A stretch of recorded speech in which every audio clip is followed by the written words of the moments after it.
বৃষ্টির কারণে জল জমছে বিদ্যালয়ের শ্রেণীকক্ষে। জমা জলেই চলছে পঠন পাঠন।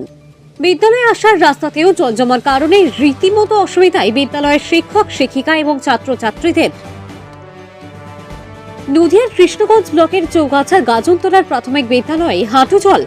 আজ বিদ্যালয়ের ছাত্রছাত্রীরা ক্লাসরুম থেকে জল ছেঁচে বের করে পঠন পাঠন শুরু করে।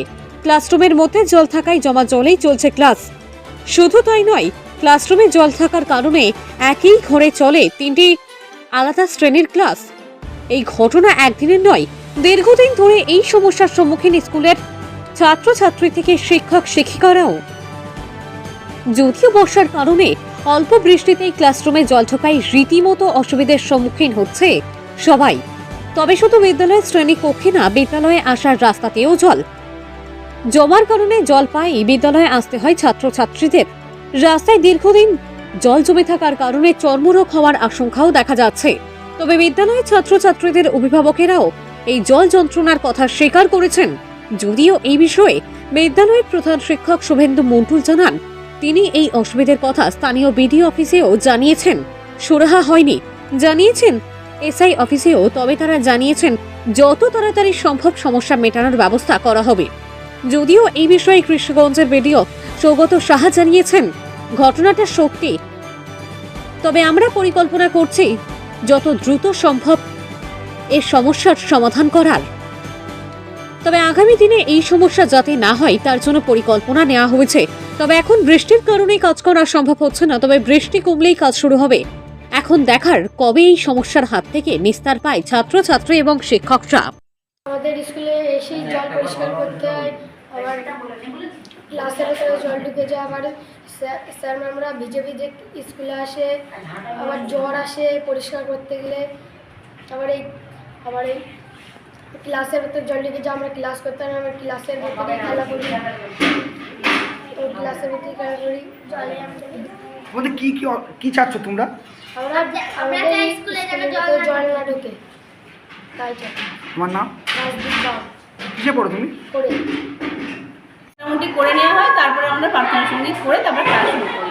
আর আমাদের যেহেতু ঘরগুলোতে সব জল আছে, দুটো ঘরে মোটামুটি অল্প জল, একটা ঘরে আর একটা ঘরে জল নেই, সেই ঘর দুটোতে সমস্ত ক্লাসকে স্থানান্তরিত করে করতে হয়। কিন্তু ওই ঘরের একটা সমস্যা আছে যে বোর্ড খারাপ, কারণ ওরাও বৃষ্টির জল চুয়ে চুয়ে পড়ে বোর্ডটা নষ্ট হয়ে গেছে।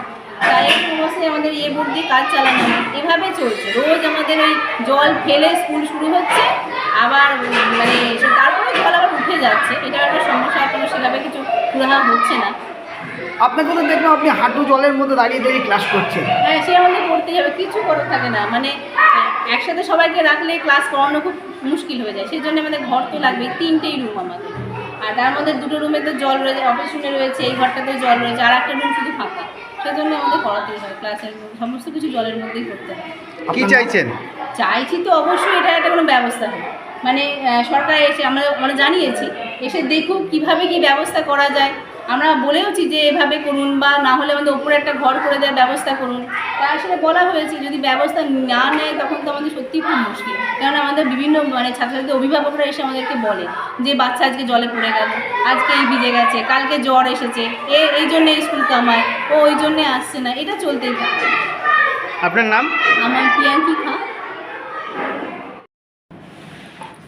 আমাদের কাছে যে রিপোর্টটা আসলো, যাতে আমরা দেখতে পেলাম যে ওখানে ইঞ্জিনিয়ারকে পাঠিয়ে যে ওখানে কিছু স্কুলের বাচ্চাদের ওখানে বৃষ্টির জল জমে গেছে।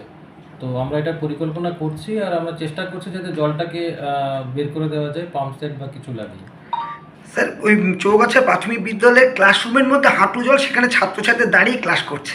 হ্যাঁ, ওটাই আমরা তো যা বৃষ্টি হচ্ছে, এখন তো কিছু সেভাবে করতে পারছি না, কিন্তু আমরা চেষ্টা করছি যে জলটাকে বের করে দেওয়া যায়। একটা অস্বাস্থ্যকর পরিবেশ। নেক্সট ওখানে ব্লিচিং ছড়ানো বা ওখানে যা যা প্রিকশনারি মেজার নেওয়া স্বাস্থ্যর দিক থেকে, সেটা আমরা নিয়ে নিচ্ছি। আর আমরা একটা পরিকল্পনা করছি যে সামনের বার থেকে ওই জিনিসটা না হয়।